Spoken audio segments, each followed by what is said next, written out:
My name's Nick. I'm 34 years old, and if you asked anyone who knows me, they'd probably say I'm the kind of guy who likes order. I keep my inbox at zero, file my taxes early, and I remember birthdays without needing Facebook reminders. I like planning, I like stability, and most of all, I like knowing where I stand with the people I love. That's what makes this so hard to write. I've been married to Brooke for 6 years, together for 9.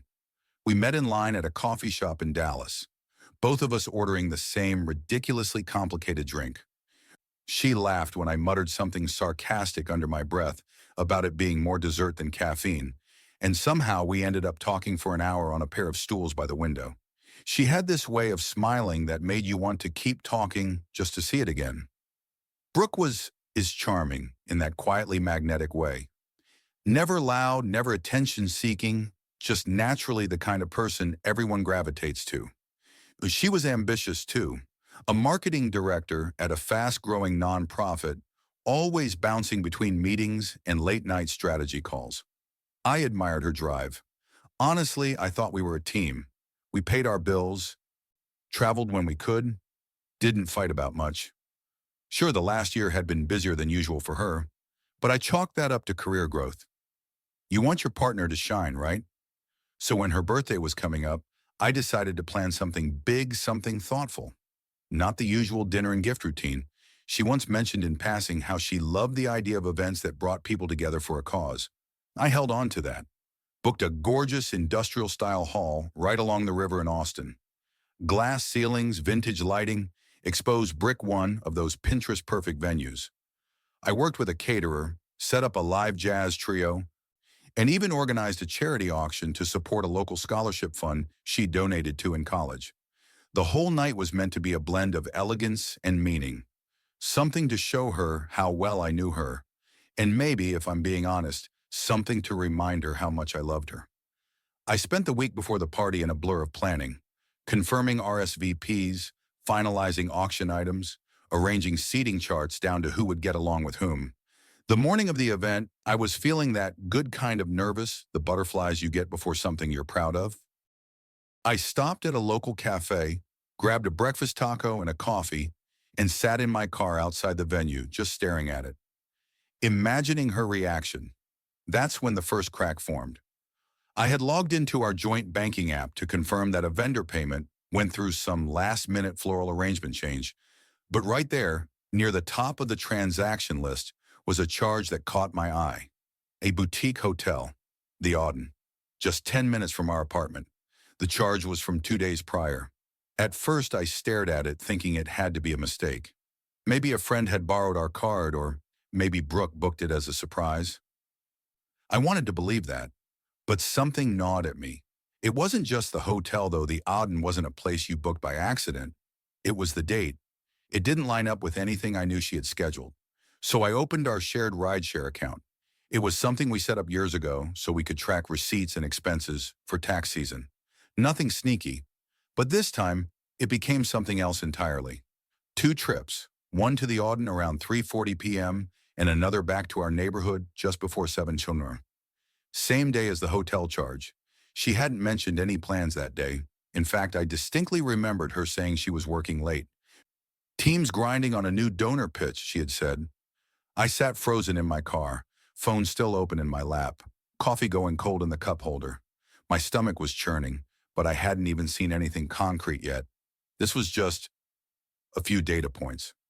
Coincidences, right? But the feeling wouldn't go away. Back home, I was pacing when I remembered the iPad we kept in the kitchen.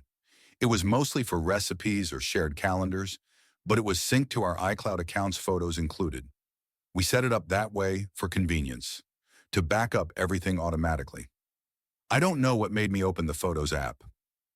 Maybe I hoped I was being crazy and needed something to snap me out of it. Instead, I found the moment everything changed. There was a photo in the Recents album, one I hadn't taken. A live photo. The kind that moves a second before and after.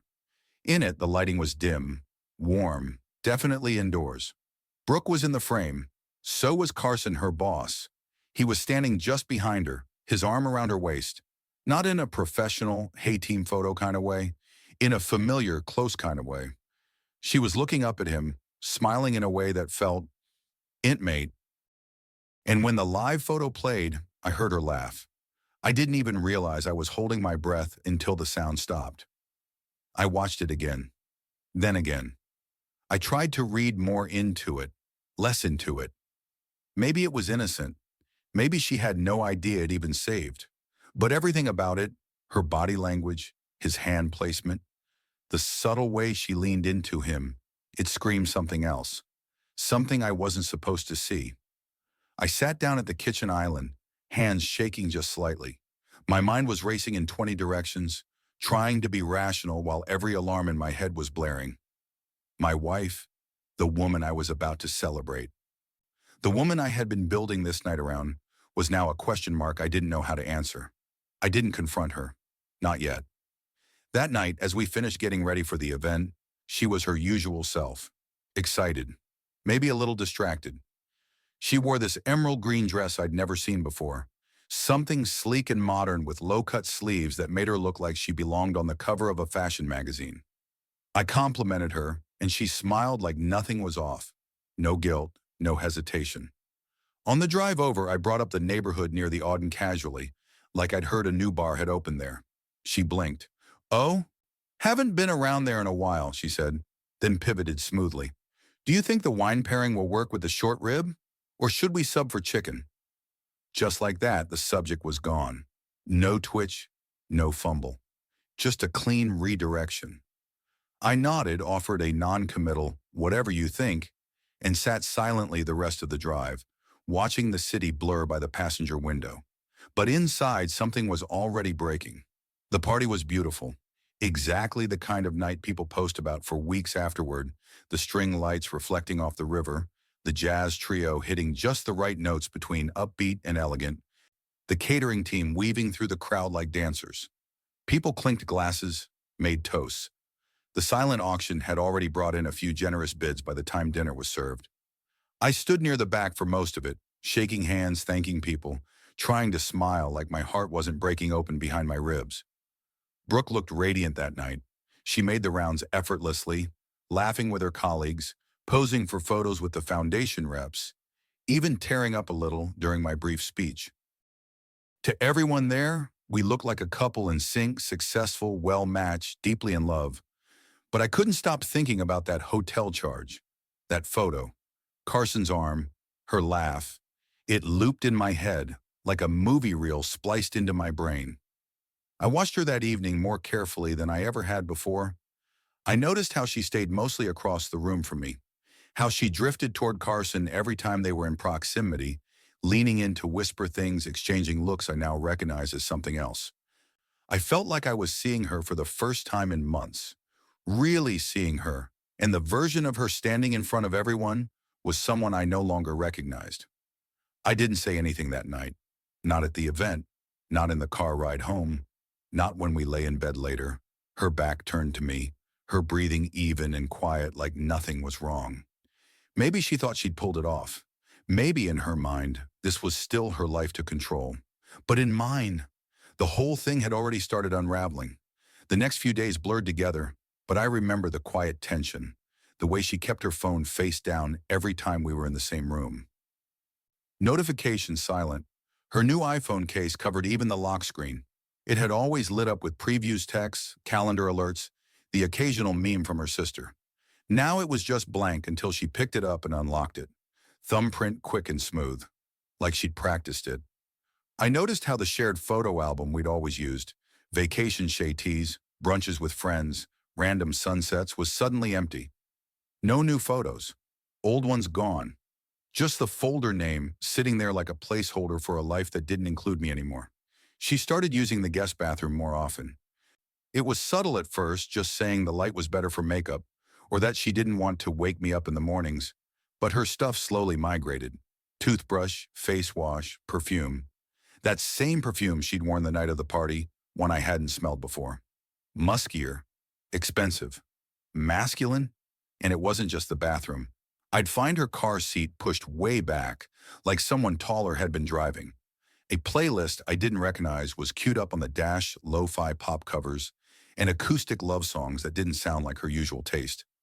She started taking more team meetings in the evenings, back-to-back dinners and strategy sessions with Carson's name always at the edge of her explanations. I started calling her out softly like a joke, testing her. Team meetings must come with a wine list now, huh? She'd roll her eyes and laugh. It's just work, Nick. You always overthink everything. I stopped laughing along. The smart lock history started catching my attention too. We had one of those keyless systems that logs every time the doors opened, and by whom. She had her own code. I had mine. Usually the pattern was predictable, but now there were entries that didn't add up. Times she supposedly wasn't home. A 2:13 a.m. entry one Thursday night when she said she'd crashed at her sister's after a late dinner. No record of a second code used, just hers. I'd confront her about things in small ways, careful ways. I wasn't trying to trap her. I was still hoping deep down that this was all just my anxiety turning shadows into monsters. But the more I paid attention, the clearer it became. She had checked out of our life before I ever knew there was a problem. And still I didn't confront her. Not fully, I wasn't ready. I don't think you ever are. Then came the charity auction night, the big centerpiece of her birthday celebration. I'd timed it to happen halfway through dinner, just after the main course, when the wine had settled in and everyone was feeling generous. It was supposed to be this high point, something meaningful that she'd remember forever. Instead, it became the exact moment I stopped believing there was any version of this where we came out the other side intact. It started with a question. "Hey," I asked one of the venue staff, "have you seen Brooke?" It was innocent enough. She had been at our table 5 minutes ago. Now her seat was empty, her purse gone. I assumed she was chatting with one of the vendors or helping out with the auction sheet. But the server's answer tilted my world. I think she went upstairs. With another guest. Tall guy, gray suit, said he needed to show her something urgent. I knew exactly who she meant before he even finished the sentence. Carson. I thanked him and walked toward the hallway by the back stairwell. Not rushed, not angry, just moving like someone who already knows what they're about to find. The door at the top of the stairs was slightly ajar. I didn't even need to push it open. The first thing I saw was a desk oak, heavy, a pair of half-drunk wine glasses, one lipstick stained. Her blouse was wrinkled at the shoulder. Carson's belt was undone. A lanyard security tag lay on the floor, torn like it had caught on something. The kind of chaos that only comes from people being in a place they know they shouldn't be. They hadn't seen me yet. She was facing away. He was whispering something low, leaning too close. I didn't say a word. I backed away quietly down the stairs, through the hallway, past the dining hall, and out the side exit. The music was still playing inside. Laughter, clinking glasses, another round of toasts probably already underway. I didn't go home. I didn't call anyone. I didn't rage or cry. I just drove. Ended up at a roadside motel about 40 minutes out. Still in my suit, the room smelling faintly of mildew and cheap detergent. I laid on the bed staring at the ceiling, trying to feel something more than the hollow echo pounding through my chest. Around 3 a.m., my phone lit up. First message from Brooke. "Where did you go?" Then another. "Babe, I'm worried. Everything okay?" 10 minutes later. "You're being ridiculous." Then, "Let's talk." Nothing happened. "You don't understand." Followed by, "Please just answer me, please." I turned off notifications, archived the thread, and for the first time in our entire relationship, I didn't feel like I owed her a response. The next morning, I woke up still in the stiff dress shirt I'd passed out in, the motel room dim with drawn curtains and the low hum of a broken vent above the window. I sat up slowly, like someone recovering from surgery groggy, sore in a way that went beyond physical. The phone was still buzzing on the side table. 12 unread messages from Brooke, 2 missed calls from her mom, 1 from Carson of all people. I didn't answer any of them. Instead, I checked out of the motel before 9 a.m., drove to a small diner outside town, ordered eggs and toast I couldn't taste, and called a family law attorney I had bookmarked months ago when a friend went through his own divorce. At the time, it was just curiosity. Now it felt like a lifeline. She picked up after 2 rings. Her tone was efficient, calm, the kind of voice that had seen men like me before, silent, stunned, searching for footing on the edge of emotional collapse. I didn't tell her everything, just the essentials. Hi, my name is Nick Walker. I'd like to schedule a consultation to begin separation proceedings. It's about infidelity. There's evidence, and I want to make sure I do this right. Within 24 hours, I had a checklist. Freeze shared assets, redirect mail, separate streaming and subscription services, lock down my credit, secure personal data. The list was long and impersonal, and exactly what I needed. It gave me something to hold on to. Back at the apartment, I waited until Brooke left for work, if that's what she was still calling it, and used the time to gather what was mine. I labeled boxes, took inventory, canceled anything that had both our names on it. Spotify, Netflix, Amazon, even the grocery app. Anything that made us feel like we. Gone. I set up a new checking account and transferred my salary deposits to it. Froze access to the joint savings. Flagged it for legal mediation. I didn't block her. I just changed the locks, changed the password to everything I owned, and sent her a single, cold email. All further communication can go through my attorney. You'll receive her information shortly. Please coordinate the pickup of your belongings with the courier service listed below. Nick. The silence after that was louder than any scream she could have thrown at me. I think she realized I wasn't bluffing. I wasn't one of those men who drag it out, beg for explanations, sleep on the couch for 3 months waiting for her to come clean. No, I was removing her the way you'd remove mold, not out of hate, but because survival required it. Within a week, the courier had picked up 3 labeled boxes from our building's front desk. I didn't include anything sentimental, just her essentials. If she wanted to cling to photo albums or vacation souvenirs, she'd have to ask through her lawyer. I wanted her to feel how cold a man could be when he'd been betrayed like this. Then came the fallout. 2 weeks later, Carson's name started circulating in industry news. The foundation that sponsored Brooke's nonprofit had quietly pulled out of their partnership. Something about a conflict of interest. Then an internal memo leaked investigation for misconduct, dating a subordinate, inappropriate use of organizational resources. I didn't leak anything, but I didn't have to. There was security footage from the auction night. The hall was under surveillance, and while the upstairs office didn't have internal cameras, the stairwell did. It showed Carson leading Brooke up the side stairwell during the dinner service. Just the two of them. No clipboard, no auction materials, no excuse. By the time HR got their hands on it, Carson had already deleted his professional profiles. One morning, his LinkedIn was gone. 2 days later, he resigned.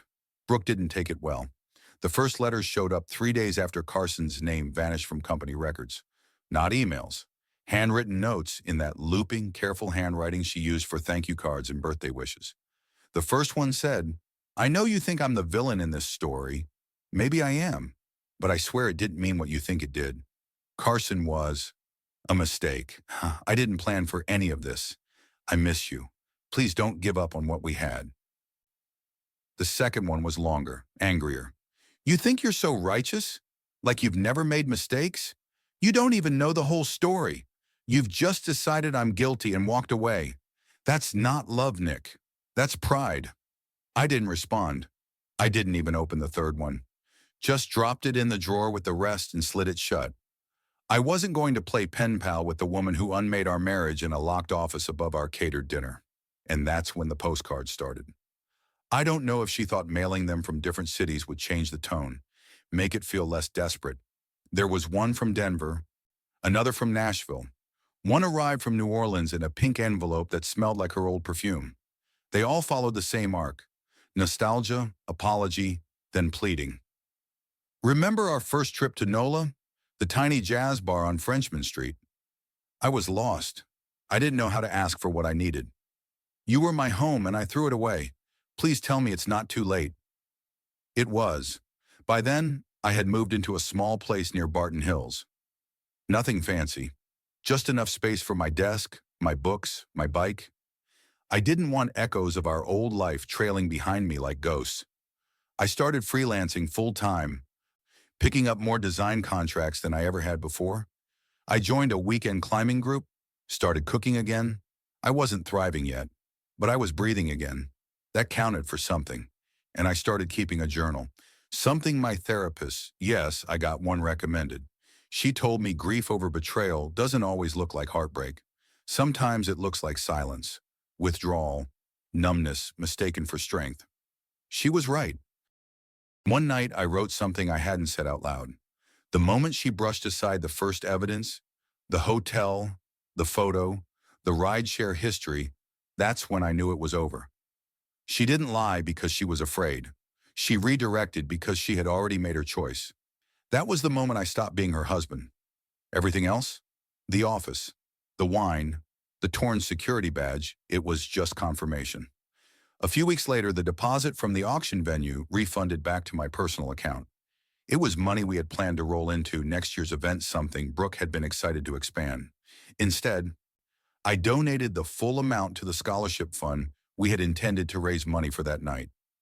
No press, no statement, just a silent gesture that meant something to me, even if she never heard about it. I didn't want her to see it as kindness. I wanted it to be what it really was: closure. There's this weird thing that happens after a betrayal. People assume the worst part is the moment you find out, the punch to the gut, the unraveling of what you thought your life was.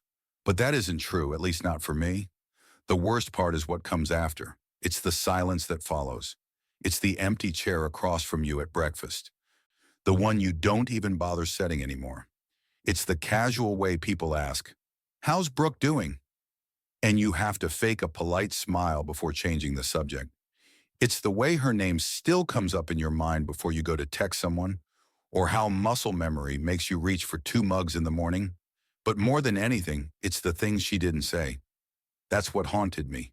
She never said sorry to my face, never asked to meet, never called me, not once, not even after all the letters.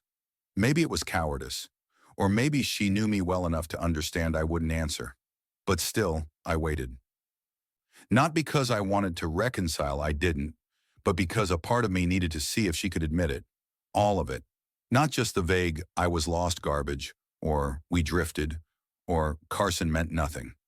I needed her to say the truth, to say, "I knew I was hurting you, and I did it anyway." But that call never came. I saw her once, unexpectedly, maybe 3 months after I moved out. I was at a farmer's market near Zilker Park, browsing through some local honey vendor or something equally domestic, when I felt that sharp tug of recognition. She was across the path, holding a coffee cup, wearing sunglasses and that same camel trench coat she used to love. Her hair was pulled up, like it always was when she didn't feel like being noticed. And she wasn't alone.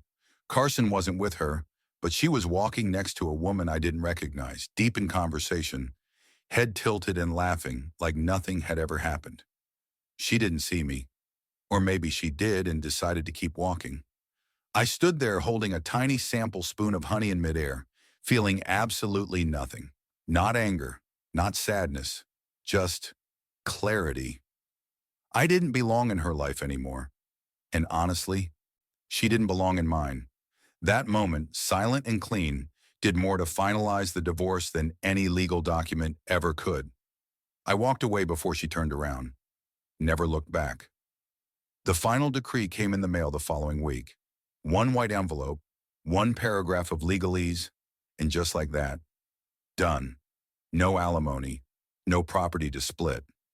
We'd already divided everything through the attorneys. It was clean, like I'd asked for. Except it didn't feel clean, because she got to walk away without consequences. Not the kind that really matter. Sure, Carson lost his job. She lost a foundation sponsor and probably had to rebuild her career from scratch. But people like her, they know how to pivot. She'd spin some narrative, position herself as the victim of a toxic workplace or some emotionally unavailable husband. And people would believe her. They always did. The world forgets the betrayed. It remembers the loudest voice, not the truest one. I went back to therapy full-time after the papers came in. It wasn't about grief anymore. It was about rebuilding, figuring out what version of me existed without her. For years, every major decision had revolved around us. Where we lived, how we spent holidays, what kind of couch we bought. Now I couldn't even pick a brand of toothpaste without second-guessing if I was doing it for myself or out of leftover routine. I started over with the small things. I bought a new bed, donated the old one, threw out the couch, changed my phone number, deleted every photo that wasn't mine, got back in touch with friends I hadn't seen since our wedding. Half of them didn't even know we'd split. I think they suspected something had happened, but I hadn't really told anyone the full story. What would I even say? Yeah, she cheated on me in a side office while I was organizing a charity auction in her name. And no real uplifting stuff. I joined a local biking group, something I'd always wanted to do, but never had time for. Saturday mornings became sacred. Wake up before the sun, hit the trails by 7, breakfast tacos, and black coffee by 9. No phones, no notifications, just air in my lungs and sweat in my eyes. That's where I met Rachel. Not in some romantic movie scene way. She was part of the group, rode with confidence and didn't talk much. I noticed her only because she fixed a guy's flat tire with one hand while eating a granola bar with the other. She had this dry humor, the kind that sneaks up on you. We started chatting during breaks, then riding side by side. Eventually it turned into coffee after the rides, then breakfast. Then one afternoon she texted, "You ever ride without the group? Might be nice to not get dusted by retirees on 4,000 bikes." I laughed out loud. We started seeing each other, slowly, intentionally. She knew I was coming out of a long-term marriage. She didn't press, she didn't dig for details. She just showed up consistently, kindly, without games. I didn't tell her about Brooke for a while, not because I was hiding it, but because I needed to make sure I wasn't just rebounding from a ghost. When I did finally tell her, she just listened. No judgment, no pity.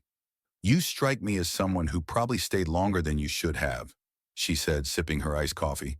"Not because you're weak, because you believed in it too much." That hit harder than I expected. We didn't label anything. Still haven't. I'm okay with that. It's strange being in something new without the constant itch to define it. But it feels good, honest. No secrets, no half-truths. Just two people who like who they are when they're around each other. Sometimes I still get the urge to check Brooke's social media. I never do. Not because I'm trying to be strong, but because I truly don't care anymore. That part of my life, the part where I needed answers from her, needed closure, needed anything, it's over. She can live whatever version of the truth she needs to. That's not my problem anymore. The truth, the real truth, is something only I have to carry. And now, I'm okay with that. Because I know the whole story. I know what I gave. I know what she took. I know what it cost. And I know I'm still standing. I used to think closure was something the other person had to give you. That one final conversation, one moment of honesty, one crack in the mask where they admitted everything you already knew. But it doesn't come like that. Not in the real world. Closure isn't a gift you're handed. It's a decision, a door you walk through alone. I stopped waiting for an apology that would never come. I stopped trying to rewrite the story in my head, editing it into something where she had reasons that made sense, where I could say, "Yeah, I see how we ended up there." The truth is, we didn't end up anywhere. She left. She crossed a line and burned the bridge behind her, smiling while it went up in flames. And I finally let her keep the ashes. There were moments in the weeks that followed where I felt like I had split into two versions of myself. One was the man moving forward, reorganizing his life, meeting people again, laughing when he least expected to. The other still woke up at 3 a.m. with the image of Carson's belt undone and Brooke's wrinkled blouse burned into the inside of his eyelids. That version of me didn't speak. He just watched.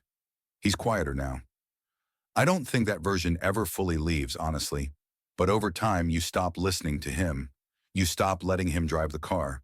He just sits in the back seat, reminding you why you don't go back the way you came. One Sunday afternoon, I got a text from Brooke's sister, of all people.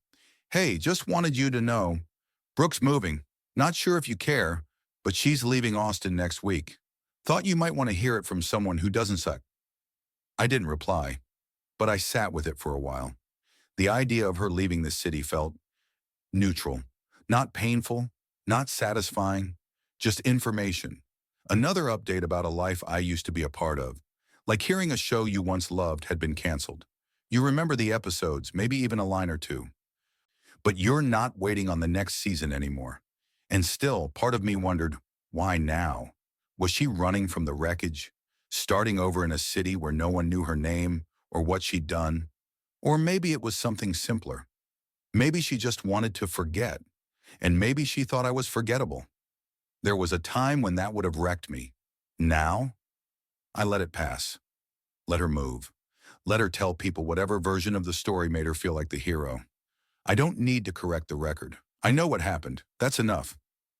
Still, that night, I pulled out one of her old postcards, the one from New Orleans. She had drawn a tiny saxophone in the corner, like she was trying to be cute again. Like we could go back to a time before the lies. I stared at it for a long while, read every word, then folded it in half and dropped it into the fire pit out back. Watched it curl and blacken until it was gone. It didn't feel dramatic. It didn't feel triumphant. It felt clean. 2 weeks later, I saw Rachel again. We'd been talking regularly, texts, occasional calls, a coffee here and there. There was no pressure, which I appreciated. I didn't want to launch into something out of fear of being alone. I wanted to make sure I wasn't rebuilding a house out of broken lumber. That afternoon, we rode the South Loop Trail. It was hotter than usual, and we ended up at this little ice cream place neither of us had tried before. We sat on a shaded bench, sweat drying on our backs, legs sore in the best way. She asked me about the first time I learned to ride a bike. I laughed. Late, I said. Probably third grade. I was terrified of falling. Used training wheels way longer than I should have. She smiled and nodded like that made perfect sense. Sounds like you, she said. Careful, but once you get going, hard to stop. It was such a simple observation. Not a compliment, not a jab, just true. And it landed harder than she probably realized. Maybe I'd been careful for too long. Careful in my marriage, careful in how I swallowed doubts. Careful not to rock the boat even when it was clearly taking on water.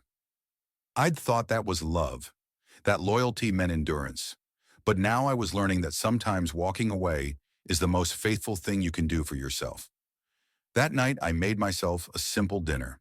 Nothing fancy, just grilled chicken, roasted vegetables, a glass of cold water. I sat on my patio as the sun dipped low, painting the sky in burnt orange and deepening purples. The air was quiet, cicadas humming somewhere nearby. And for the first time in a long time, I didn't feel like something was missing. There's a myth people believe that once you're cheated on, you're broken, damaged, like you'll never be whole again because someone decided you weren't enough. But that's not true. Being betrayed doesn't mean you failed. It means they did. I carried my love with integrity. I stayed loyal even when things got hard. I gave her the benefit of the doubt long past the point I should have. I planned her birthday like it was a milestone for us while she was sneaking off to cheap hotels and closed office doors. She left because she wanted more, but I walked away because I deserved better. That difference matters. I don't know what Brooke's life looks like now. I don't know if she regrets it or if she's rewritten the memory so that it hurts less to look at. I don't need to know. That part of the story's over. Her page has been turned. So has mine. It's not a happy ending, but it is an honest one.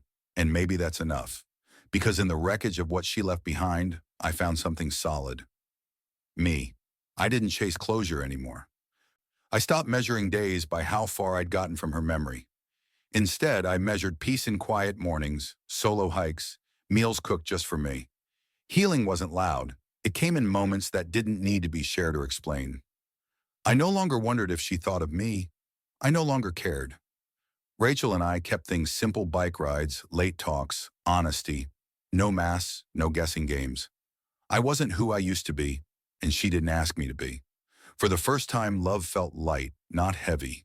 It didn't fix everything, but it didn't have to. The past didn't vanish, but it stopped steering. I had learned the hardest way that letting go isn't giving up. It's moving on.